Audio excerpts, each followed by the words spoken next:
की गिरफ्तारी के बाद से ही लगातार खबरों में ये आ रहा था कि उनकी जो है जमानत कब होगी। इस पर कई तरह की बातें भी हुई। आज सुबह से हमने कई न्यूज़ फ्लैश देखे, कई मीडिया हाउसेस ने ये चलाया कि उनकी जमानत जो है वो लगभग कंफर्म हो गई है और जल्दी ही वो बाहर आ जाएंगे। ये कन्फ्यूज़न क्यों हुआ और आगे क्या रणनीति जो है इस पर बनाई जा रही है, इन सभी चीज़ों पर बात करने के लिए आज हमारे साथ पप्पू यादव के वकील और साथ ही पटना हाईकोर्ट के वकील शिवानंद भारती जी है, जो हमें बताएंगे कि आज इतना कन्फ्यूज़न क्यों हुआ उनकी ज़मानत को लेकर के, कि बस अब निकल जाएंगे या फिर सुनवाई हो चुकी है, ज़मानत मिल चुकी है, लेकिन फिर खबर आती है कि नहीं, ऐसा नहीं है। देखिए, दरअसल हम लोग तो आर्गूमेंट में लगे हुए थे। जब आर्गूमेंट हम लोग का क्लोज हुआ, माने सुनवाई बेल के मुद्दे पर हो गई, तो ऑर्डर को रिजर्व रखा गया। इसी बीच में जो है सो लोगों को, चूँकि बहस के दौरान जो है, अब ऑनलाइन बहस होता है तो कोई कोई वकील साहब घर से करते, कोई उधर से करते हैं, तो रुख देख के लोगों को लगा कि चूँकि इसमें जो इन्फॉर्मेंट है उन्होंने कोर्ट के समक्ष उपस्थित होकर कहा कि जो केस मैंने किया था वो भूलवश हो गई थी, हम कंप्रोमाइज़ कर चुके हैं, और उनके वकील भी बोले कि इनको बेल दे दिया जाए। तो जब अपोजिट पार्टी जो जो मेन इन्फॉर्मेंट होता है वो भी यदि इस बात को कहते, तो लोगों को ऐसा लगा कि बेल मिलेगा, कस्टडी पीरियड भी सफिशेंट हो गया है। तो सारे बातों को तो इसीलिए हम लोग को भी ये कोई ठोस जानकारी नहीं कि कहाँ से ये पता चला, कि बहुत सारे न्यूज़ चैनल पे हम लोग अभी नहीं देखा।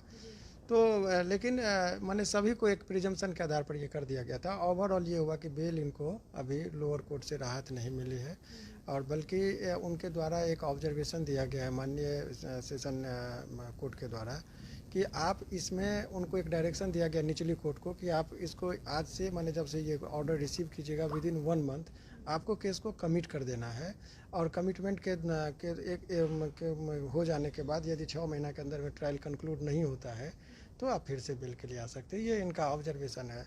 अभी हम लोगों ने जो मेरिट पर में इस केस को बहस के दौरान हम लोगों ने बात कही थी कि पहला हम लोगों का पॉइंट ये था कि किसी भी केस में किसी अभियुक्त को जेल में तब तक रखा है, बेल के टाइम में एक चीज़ देखा जाता है कि उस केस में सज़ा होने की संभावना कितनी है। तो सज़ा जो होती है वो जो व्यक्ति, गवाह और सबूत के आधार पर सज़ा होती है। तो जो उस केस का सबसे बड़ा विटनेस जो है, जो कह रहा है, जिसके बारे में कहा जाता है कि अपहरण हुआ, वो कहता है मेरा अपहरण नहीं हुआ, तो इससे बड़ा गवाह क्या होगा। अन्य गवाह भी आके वहाँ पर उपस्थित कोर्ट के सामने वीडियो कॉन्फ्रेंस कर रहे कि सर ऐसी कोई बात नहीं, तथ्य की भूल हो गई थी।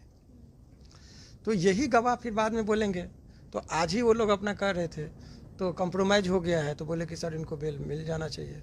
तो इसी पर लोगों को लगा कि बेल हो जाएगा। लेकिन जज साहब जो है सो कभी भी बहस के दौरान और भी यदि कोई बातें, उन्होंने बात को सुना और सुनने के बाद उन्होंने कहा कि इसको जो है सो हम रिजर्व रखते हैं, कुछ देर के बाद ऑर्डर पास करेंगे।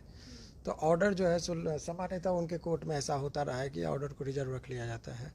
ऑर्डर रिजर्व रखा गया लगभग 2:30 बजे, ये पता चला कि बेल रिजेक्ट हो गया। इस बीच में मीडिया के माध्यम से भूल बस जो ऐसी ये सब खबरें चलने लगी। हम लोग तो रिपोर्ट में लगे थे, माने आई मीन टू से ऑर्डर सीट क्या हो रहा है उस पर हम लोग का जिज्ञासा था, कोर्ट के ऑर्डर से हम लोग कम्युनिकेट कर रहे थे। लेकिन हम लोगों को लगा कि मीडिया का तो बहुत सारा सोर्स होता है, कहीं से इन लोग को जानकारी मिली होगी इसीलिए। लेकिन 2-3 न्यूज़ चैनल वाले हमसे पूछे तो हमने कहा कि बेल अभी केवल सुनवाई हुई। फिर बाद में हमको फेसबुक पर आके भी बोलना पड़ा बहुत लोगों को, चूँकि इनके पप्पू जी के जो समर्थक, उनमें गजब का उत्साह, नॉट ओनली पप्पू जी के समर्थक, बिहार की जनता में उनको निकालने की गजब के उत्साह है। इस बात से भी हम लोगों ने माननीय न्यायालय को अवगत कराया कि एक कहावत है कि न्याय केवल होना नहीं चाहिए, न्याय होते दिखना भी चाहिए। टेक्निकलिटी जो है, लेकिन लोगों को उम्मीद था कि अरे इस केस में जब गवाही कर रहा है जिसने कहा ये झूठा केस है, और कस्टडी भी 21 दिन हो गया है, बेल ऑलरेडी इससे पहले मिल गया था, तो ऐसी परिस्थिति में बेल मिलेगी, ऐसा लोगों के माने जो है उत्साहवर्ष जो है सो इस बात को ये लोग मनाने लगे। पप्पू यादव के जो समर्थक है वो लगातार प्रोटेस्ट भी कर रहे हैं कि उनको जमानत मिल जाए। अभी जैसे आपने कहा कि समर्थक जो है वो जश्न भी मनाने लगे कई जगह पे, तो क्या लग रहा है कितना टाइम और लग जाएगा उनको बाहर? देखिए, इस केस में माने सामान्य हम पप्पू यादव जी के केस को लेकर नहीं, इसमें तो बेल का स्टेज यही था कि सफिशिएंट कस्टडी था, लोगों को मिलता है, बहुत लोगों को इस स्टेज में बेल मिल जाता है। हम लोग भी सरप्राइज हैं कि क्या हुआ, लेकिन खैर जो भी है न्यायालय का निर्णय का सम्मान होना चाहिए, जो भी होता है न्यायालय को। देखिए, बेल जो होता है completely discretionary power of the court होता है। आप मेरिट पर कुछ भी बोल लीजिए, जज साहब का मन होगा बोलेंगे नहीं देंगे तो आप कुछ नहीं कर सकते हो। कम्प्लीटली उनके विवेकाधीन है, उनको लगे तो बड़े से बड़े अपराधी को बेल दे सकते हैं, उस पर कोई प्रश्न चिन्ह नहीं है। और छोटे से छोटे अपराधी को लगेगा कि नहीं हमको बेल नहीं देना है तो नहीं देंगे। Completely discretionary power of the court होता है। तो कोर्ट को किसी बात को लगा होगा कि नहीं हमको बेल नहीं देना है तो नहीं दिया उन्होंने। अब बेल नहीं देने के बाद इस पर 2 विकल्प है, या तो आप हाई कोर्ट जाइए, निचली अदालत नहीं देता। अभी देखिए ना क्या हुआ था सेनारी हत्याकांड में, वहाँ पर बताया गया था आजीवन कारावास, फांसी की सजा दी गई थी, और हाई कोर्ट ने वो सभी को बाइज्जत बरी कर दिया। तो कोर्ट का अपना है, वर्डिक्ट को पलटने की तो ये होता है, उनको जो उचित लगा वो करेंगे, हाई कोर्ट को जो उचित लगेगा वो करेंगे, सुप्रीम कोर्ट को जो लगेगा उचित करेंगे।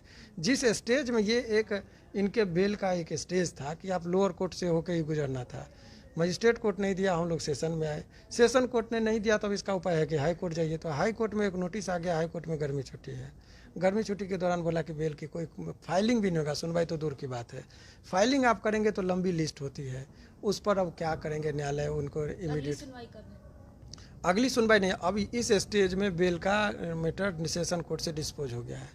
अब इसका उपाय या तो आप हाई कोर्ट जाइए या आप केस को ही, ट्रायल को ही कंप्लीट करा लीजिए। लेकिन अब देखिए ऊपर बढ़िए तो हाई कोर्ट आइए जहां आपका दरवाजा अभी बंद है। क्यों? अब निचली अदालत में ट्रायल को भी, निचली अदालत ने तो बेल से इनकार कर दिया, आप ट्रायल को ही कंप्लीट कराइए। अब ट्रायल कैसे कराइएगा, इसलिए कि वहाँ ट्रायल के लिए केस अभी कोर्ट बंद है, तो अगले आदेश तक जब तक कोर्ट खुलती नहीं है ट्रायल कंप्लीट नहीं होगा। या तो ट्रायल पहले हो जाए या फिर हाई कोर्ट, तो हाई कोर्ट में तो आपको मैंने बताया, तो यही कमोबेश जो है एक गजब की स्थिति, पेच फंस गया है इस केस में। तो मतलब लंबा टाइम लग सकता है अभी कुछ भी करना, लंबा टाइम ये सब कहना उचित नहीं है। अभी के पर देखिए प्रत्येक दिन, अब क्या पता कल ही नोटिस आ जाए कि ट्रायल कोर्ट खुल गया तो कुछ समय नहीं लगेगा, कल ही नोटिस आ जाए कि हाई कोर्ट में बेल मामला सुनवाई होगी तो कोई टाइम नहीं। लेकिन सवाल यह है कि अभी देखिए लॉकडाउन जिस तरीके से ग्रेजुअली बढ़ा रहे हैं, बीमारी और पेंडेमिक है, ये सब सारा चीज़ है, सरकार के वकील का एक लाइन में प्रेयर था कि इनका केस को कमिट कर दिया जाए, तो सरकार की तरफ से जो वकील रखा गया वो ऑर्डर शीट में आया है। तो एक लाइन का हम लोगों का इतना बहस और सरकार के वकील का जो बहस था, एक लाइन उन्हीं का बहस आया है, उन्हीं के आधार पर जो उन्होंने रिलीफ मांगा कि इनको ट्रायलें कंप्लीट करा दिया जाए पीपी साहब के द्वारा, वही ऑर्डर में भी आया, वही बात हुआ है, उसी डायरेक्शन में गया है, यही चीज़। फिलहाल जो पप्पू यादव के समर्थक आज जश्न मना रहे थे बेल की खबर मिलने के बाद, उनके लिए एक निराशा है, और ये निराशा वाली खबर है कि अभी फिलहाल और भी टाइम उनको लग सकता है बाहर, जेल से बाहर आने के लिए। बहरहाल इस तरह की तमाम बड़ी खबरों को देखने के लिए हमारे चैनल के साथ बने रहिए।